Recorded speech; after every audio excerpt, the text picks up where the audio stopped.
Hi, my name is Deborah Henney. I'm a wife, author, mother, speaker. Today I want to release a prophetic word called Warrior Worshipers. Now this is dated, I actually have two dates in my journal. One is July 19th and the other is August 14th. And sometimes I do that when I start to get a word released. I'll put the title and the heading and maybe a couple little senses and impressions that I get. But then when the word actually gets released, with more clarity and detail, then I'll write that date in my journal as well. So this one is called Warrior Worshipers. And God, I felt the Lord say, I am raising up warrior worshipers, those who release my heartbeat through song. They will shake and demolish fortresses and strongholds as they release the revelation that I first create in their lives. The glory that I embed in the notes will come from hearts that are pure, purified by my presence in obedience to my word and my lead, and are surrendered to me. The pure tones will go forth and lead my people in harmony with my vision and the flow of my glory, a flow that is ready to swell, burst, and flood like a tidal wave. I am attuning my warrior worshipers to my sound, because when they release my sound, the revelation that I have created within them will go forth and cause transformation. Transformation in the spirit, which will be evidenced in the natural. There will be deliverance and healing as the powers of darkness flee from the light of my glory. Equal measures of faith, surrender, intimacy, and power. It's a blending of these four that I am working into the lives of my warrior worshipers, and it is a force that will overtake the darkness. Intimacy is at the heart of worship. My worshipers have no greater desire than to be in my presence and bring my presence wherever they go. They have learned the secret of surrender to enter deep into my chambers, and it is from these chambers that they will release the sound of my heart song. This sound, released in faith from intimacy, will result in power of presence, which will enable my people to taste and glimpse depths they have not yet known. I will release my heart song to draw my people, and even those who are not yet part of my house, deeper into my depths, because it is when you taste and see my goodness that all else fades and nothing else satisfies.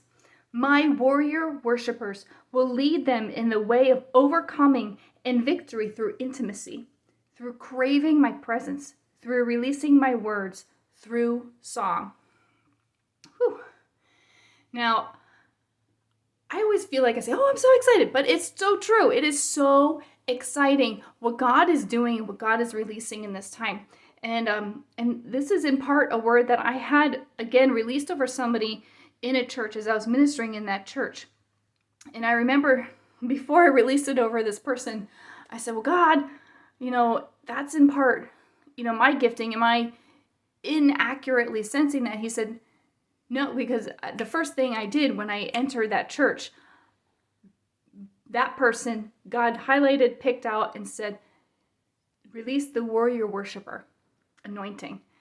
And I was like, well, and God said, well, the reason he recognized it so quickly is because it's in part an anointing that's on my life as well. But I'm not the only one by any means that God is raising up in this way.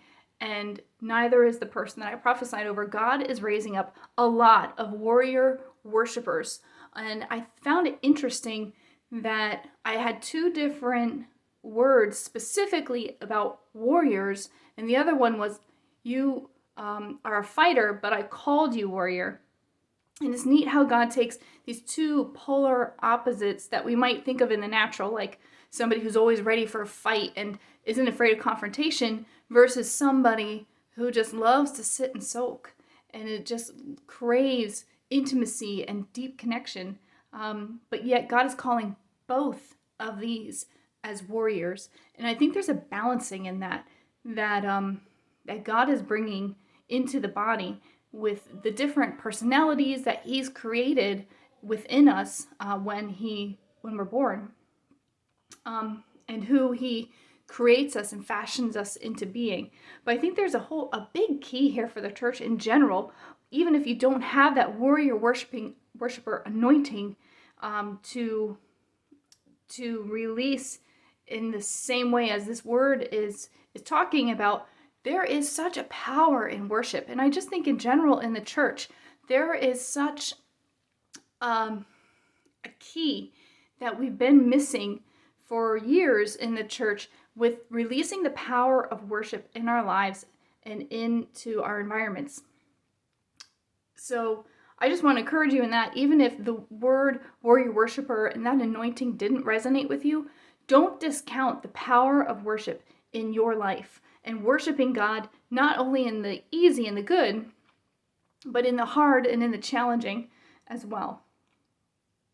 I love how God wove in the words sound and notes and pure tones. Just going back to hearing that song from God's heart and the song of heaven. I had done an interview recently where I talked about one of the experiences that God blessed me with in heaven, and how what I really remember was the light, the radiating light everywhere, and the sound. There was a sound in heaven that was the sound of God. It was like the purest tone and the purest song that you could ever imagine. We don't have words for it here on earth, but he was saying that he was releasing the sound of heaven through his warrior worshipers that's gonna just bring such a glory and a deliverance into people's lives. It's neat because just this morning I was at church and talking to one of the other prophets at my church and she was saying how every generation has a sound and has a key, like as in a musical key, and how the generations release one to another, and how God keeps building and building his song through each generation in history, and how, but also how the enemy will try to take that key that generation is automatically tuned into and counterfeit it and twist it. So it's kind of ironic that this is the word that was slated to be recorded today, and I just had that conversation a couple hours ago with a fellow prophet at my church, and talking about how the sound and the key for the generation below is that embracing of identity and embracing of unity, not uniformity, but unity. It's a key that not really any generation that's coming to my mind has really captured at this point. And it's such a key to releasing the glory of God, and how there's a purity about that God creates each one of us unique, and there's a treasure in each and every one of us that we need to embrace. But we also need to embrace the treasure he's put in every single other person. And we're all different, but all together it makes something beautiful and powerful. But like I said, the devil will always counterfeit and will try to twist what God has brought. But believing in faith that as we stand firm in truth and as we stand firm with Jesus as our banner above us, that it'll be a beacon that will just radiate the glory of God. And there is nothing in heaven, on earth, or below, or anywhere in the entire universe or realm that compares to the glory of God. And when we release the glory of God through our lives and through our individual lives, but through our lives in partnership with other people, there's going to be such a power release that's going to conquer and demolish strongholds and fortresses and the things that we thought were impossible and that we thought would never ever change. God is gonna do it. He's gonna be seen as the miracle working, supernatural, healing, restoring, delivering God. And I cannot wait. A big part of that is the warrior worshiper anointing and the fighter being called into warrior and bringing that balance between the two and bringing that harmony, to go with some music analogy, words and vocabulary, that harmony between the two. Equal measures of faith, surrender, intimacy, and power. Again, harmony and balance. And those were very much highlighted and strong and powerful in my spirit when I received those words in particular. Equal measures of faith, surrender, intimacy, and power. The four went together in this word. So if we need our takeaway from this is go after it with all that we've got. Seek deeply the depths of the Lord. And in the word that I just released about swimming deeper in his presence, that holiness, that purity, that surrender, that's going to release the power as we release the song and the sound that God is bringing through us. He's going to weave it together in a beautiful, amazing, and powerful way. And this earth better get ready, because God is doing an amazing work, and he's shaking, and he's going to break, and he's going to build something incredible. Until next time.